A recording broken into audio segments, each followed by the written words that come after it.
You're listening to Guts and Grind with Siju and Sajan, making the real estate journey accessible to anyone. All right, everybody. This is Sajan Abraham. I'm here with Siju. Welcome back to another episode of Guts and Grind. Thanks so much for joining us. It's always appreciated when people watch this stuff. So thank you. Today, we're going to be talking about buying properties with a wholesaler. I think back in episode 15, we discussed like different ways of getting a deal, and a wholesaler was one of them. So we just wanted to take a little bit more of a deep dive into the wholesale world and just the process and things like that. But before we go in, Siju, how's everything? How's life? Yesterday was Father's Day. You do anything big? Nothing crazy. Visited all the fathers. It was good. You know, the family took care of us really well. Nice. Just had some steak.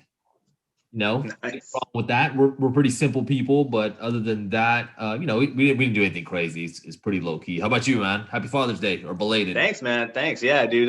It's the same here, man. It was low key. Like later in the day, we went to Spice Lane to get some crawfish. So again, like you said, simple people, man. I just want crawfish. It was good. It was good stuff. But I heard that. Yeah, just taking it, man. I heard it's a great spot. It's really good. Yeah. Yeah.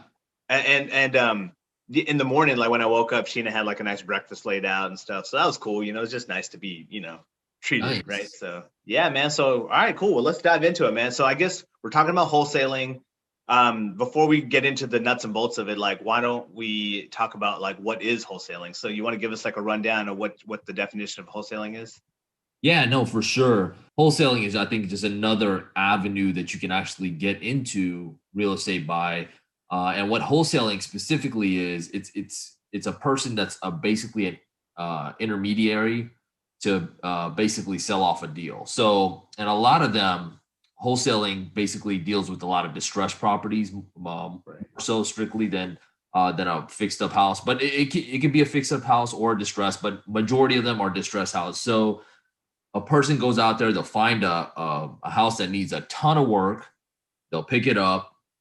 They'll call the owner and say, hey, can I buy this house for you for X amount of dollars? So if the house is worth $50,000 with all the damages that they're talking about, they're going to try to get it from the owner for $50,000. And that wholesaler, whoever it is that gets that deal under that contract with that owner, will take it and try to resell it to somebody else.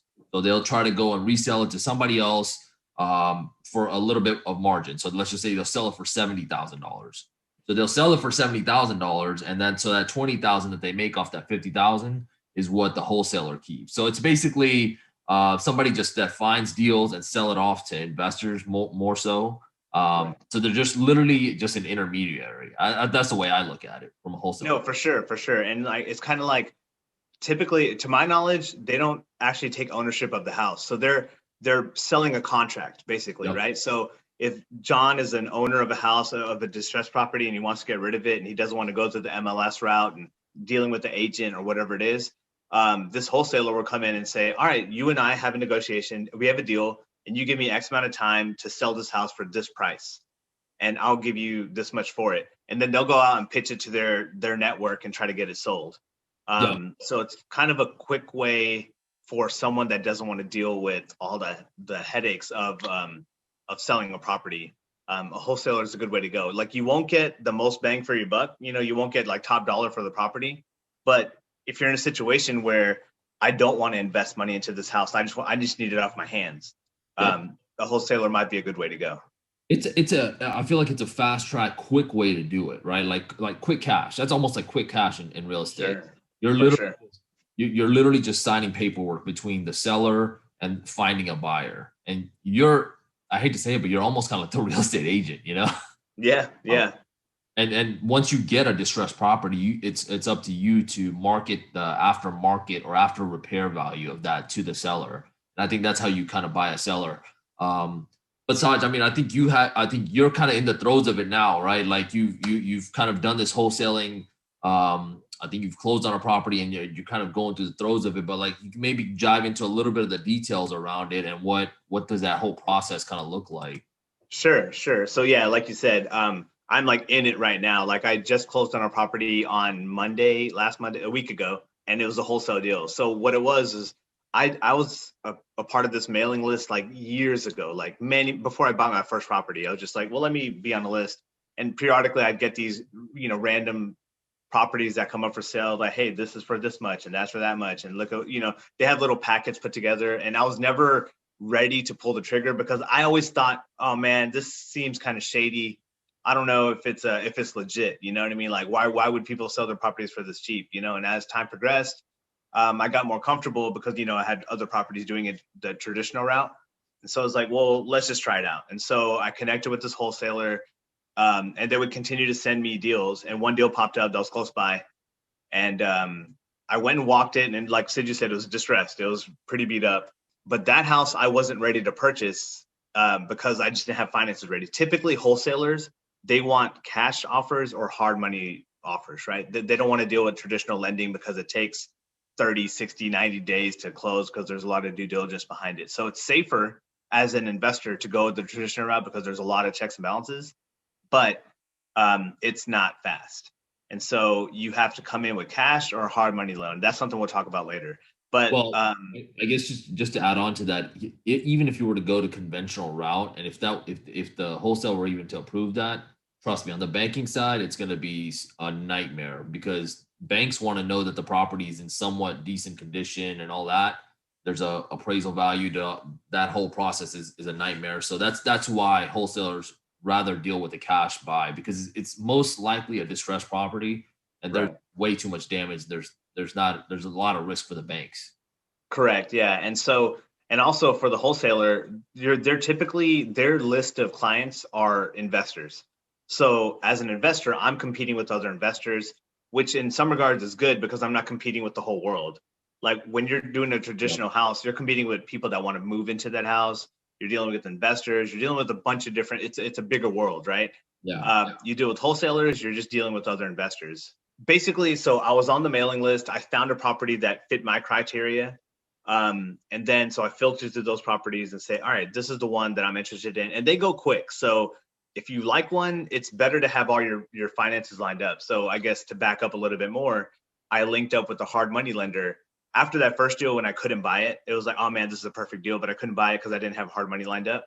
I got all that situated with the hard money lender. And maybe we'll do another episode talking about hard money. So after I got that situated, another property popped up. And then so I went and walked it. And what they typically, what this wholesaler does. Real quick, sorry to cut you off, but you want to explain maybe what hard money is? Yes. Okay, cool. So just a quick definition.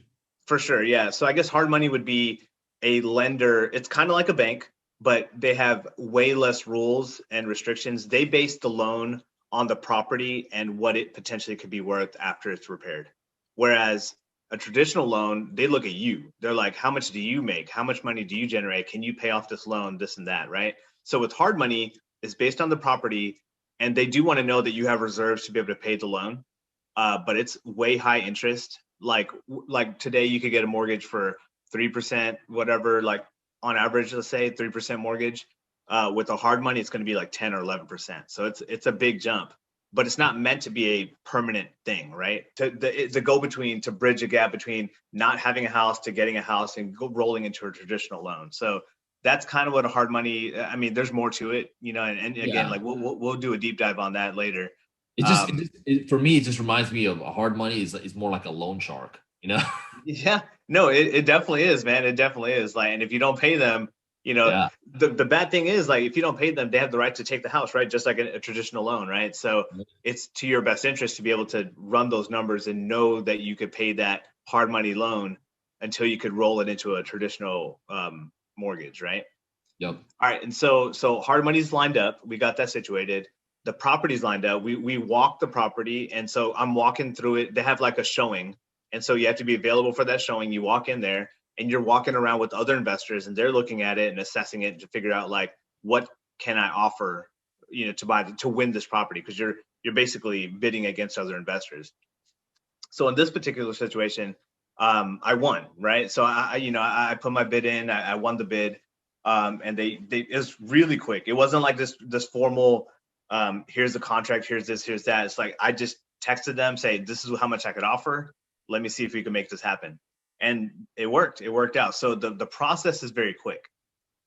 Once I got the house, once I won the bid, there's a 2-week period where they could clear up any kind of liens, because this wholesale company, they don't want to sell a property that has any liens. They want clear title, which is a benefit to me, right?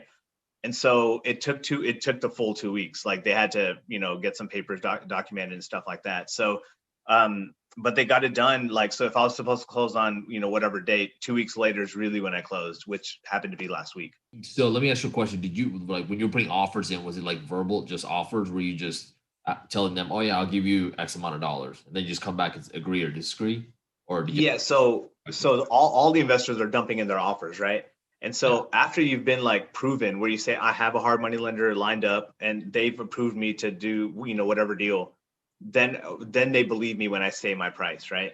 And so it wasn't verbally, but it was on text and it was on email. Because like literally the showing was on let's call it a Wednesday. We did a showing on a Wednesday. I put my offer in, let's say it was at noon. The showing was at noon on a Wednesday. At 2:00 that same day was when I put in my offer. And I knew that I won it by the next day, that night. I think at 6 p.m. is that same day. So everything happened super quick, because it really, at the end of the day, like this house in particular, it was distressed. The owner had passed away, and after, so it was vacant, and then the freeze happened and all the pipes busted, and so like it was pretty bad. Luckily, they gutted everything and all the heirs took care of cleaning it up. So, but now it's just a shell, right? Yep. And so, like, they're just trying to unload it. Like they don't want to have another property to deal with. And it's like a bunch of people. It's not just one individual. It's like siblings that are dealing with it. Right.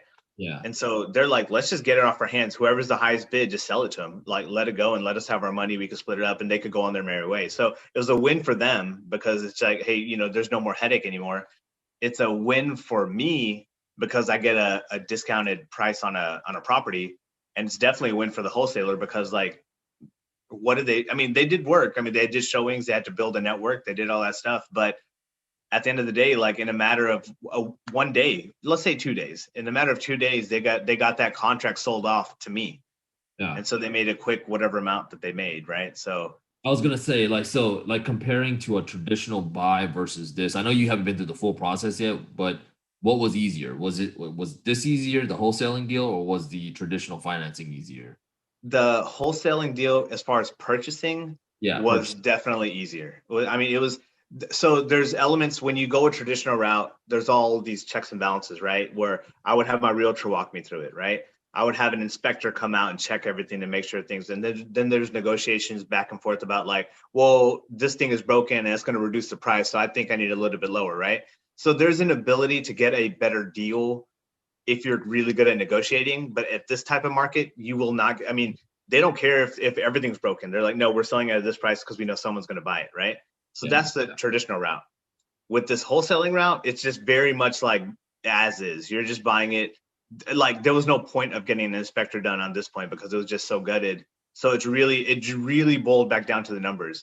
What is the price that I could submit and buy it for and still be profitable? And that's kind of like, it was great, because I was like, I crunched all my numbers and I said, this is the most I could do. I can't go a penny more. So I put that price in, and if I won, all right, cool, I'm good. And so now I keep the ball rolling, using my systems to get it all done. So yeah, there's a little bit more nervousness because you don't have those checks and balances on a traditional route.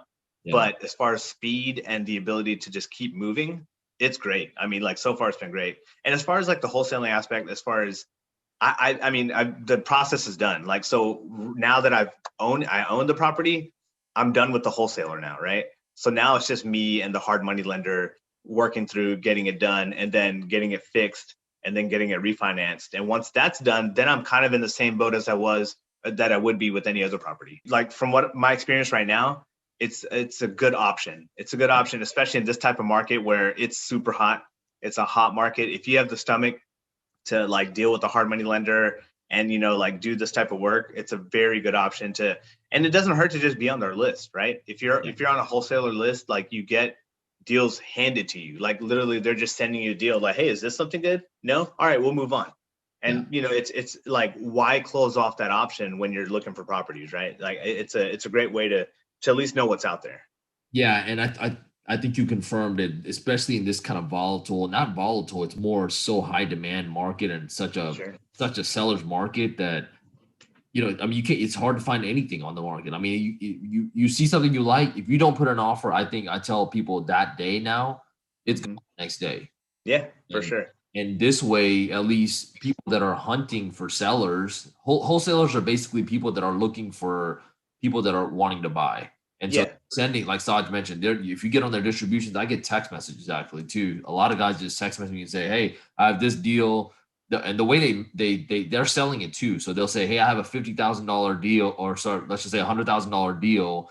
You put 10 into it, and it's worth 150." Right. That's how they kind of sell it to you too. So they'll kind of do some of the assessment, but I'm sure it benefits them. You still got to do your due diligence. Yeah, I was just gonna say, like, because that's how they present it too. Like, they send like a beautiful package of like a PDF of like, here's the pictures, here's the numbers, here's our estimated ARV, here's how much you think you need to put into it, blah blah blah. And that's all good because it gives you a rough idea, but you Yeah. can't fully trust that, right? Like, you need to go in and maybe walk it with your contractor and say, hey, how much is it gonna take to get this done? Mhm. And talk to your realtor to say, hey, how much am I gonna get for rent? Because they said this much, but like you have to go off of your own numbers, right? Because at the end of the day, they're trying to sell a property, right? They're trying to unload it. So Yeah, and it's again, getting on these lists are super easy. You just find them and they'll add you to the list, and trust me, you'll get bombarded with emails, just like you for sure. get a ton of emails. If you're willing, if you're really trying to get into this type of deal. And I think one thing we mentioned was ARV, and that's Yeah. the repair value. So what after you put in what you're going to do to fix it, it inflates the property a little bit more, and that's what a lot of wholesalers refer to as ARV. But and honestly, if you guys are trying to get into the investment game, I think this is a great avenue to get into it. I haven't personally done it. Saj, you're in the middle of it. And again, I still, even just kind of hearing what you're kind of mentioning. I don't think that you can kind of lose out in this kind of hot market. Um, Sure. Worst case, you break even. That's Right.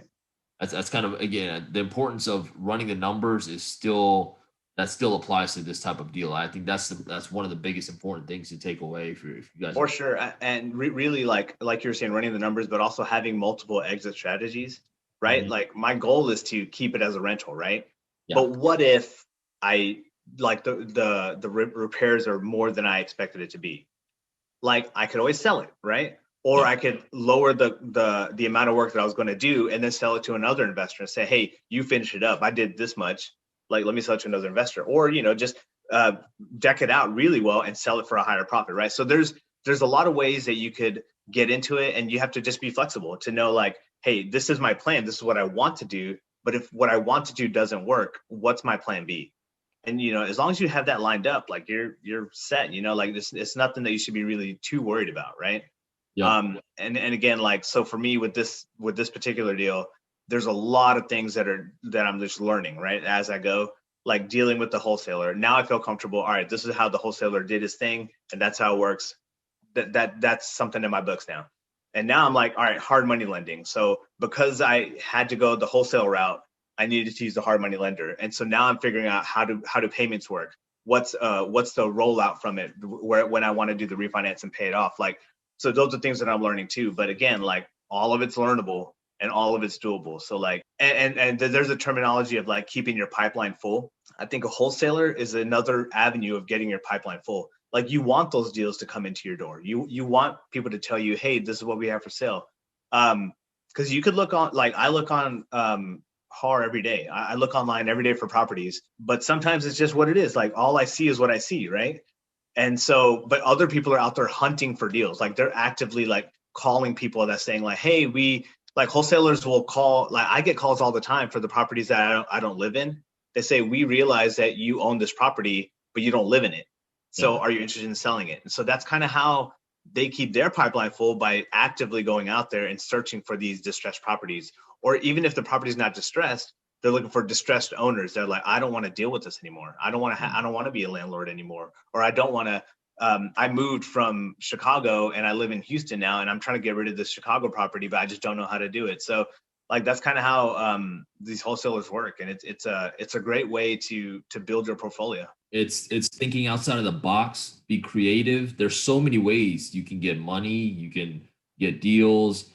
I mean, if you really want it, trust me, you'll make it happen. I think I was telling somebody else this. I mean, even though the market's so hot, but if you're diligent about something, it's like anything in life. If you just keep pushing at it, trust me, you're gonna get what you want, and you're gonna meet that goal because you're driving towards it. Kind of like what I was saying earlier, where I was uncomfortable using a wholesaler at the beginning. That was just my own personal, level of comfort, right? I didn't want to fully trust somebody that I just didn't know. But Yeah. I know my realtor. That's why I felt more comfortable buying a house through him and knowing that, like, all right, he's going to walk me through that process. But after a few properties, I was like, okay, well, now I could at least give it a try. So, like, maybe you, if you're watching this, you might feel, no, I could trust a wholesaler. It's just business. It's just numbers and it's just math. So let me just dive into it. So I would highly recommend it. Like right now, I mean, I know I'm still in it and I'm, haven't made it to the other side of like, now we got a renter and stuff, but so far the experience has been pretty good, to be able to find a property at a discounted rate. So I would highly recommend it. But before we wrap anything up, was there anything else you wanted to add about this topic? No, I think we covered everything. It's it just shows the beauty of this type of investment and how all the different ways. There's so many different ways you can get into it. Yeah. I mean, wholesaling is just something new that I've heard of it for many months and years. But just to see you into it, and it's a good thing. And I even get the listings for it. I just never pulled the trigger on it. But Sure. Yeah. I think more so it just reiterates, if you guys are still interested in it, feel free to comment if you have questions. I'm sure Saj will share with anything that you guys have questions on. But there's so many ways to get into it. So just be creative, ask questions, and learn. Yeah, for sure. Let us know. This whole thing, like again, I think we say this every episode, but we want this to be a two-way street. We want to learn from you guys as well. And really, we're trying to build a platform where we could just have communication. So, if you have any thoughts on wholesaling, have you done wholesaling? Have you done a property where you purchased it through a wholesaler, or are you a wholesaler? Have you been the connector of like finding a seller that needs a buyer and you found a buyer? Like, have you done that? And if you have, let us know. How did that process go? Like, what are your thoughts on it? Like, comment wherever you're watching it. We post on, YouTube and Facebook and all that jazz. So like, let us know what you're thinking and what your thoughts are. And let's keep this community growing. I guess with that said, thank you so much for watching. Like and subscribe, I guess. Is that what people say nowadays? I don't know. Dodging the guts, Abraham. And Siju the grind, Koshi. Signing off, man. See y'all later. Take care, y'all. Thanks for listening to Guts and Grind with Siju and Sajan. Be sure to tune in next time.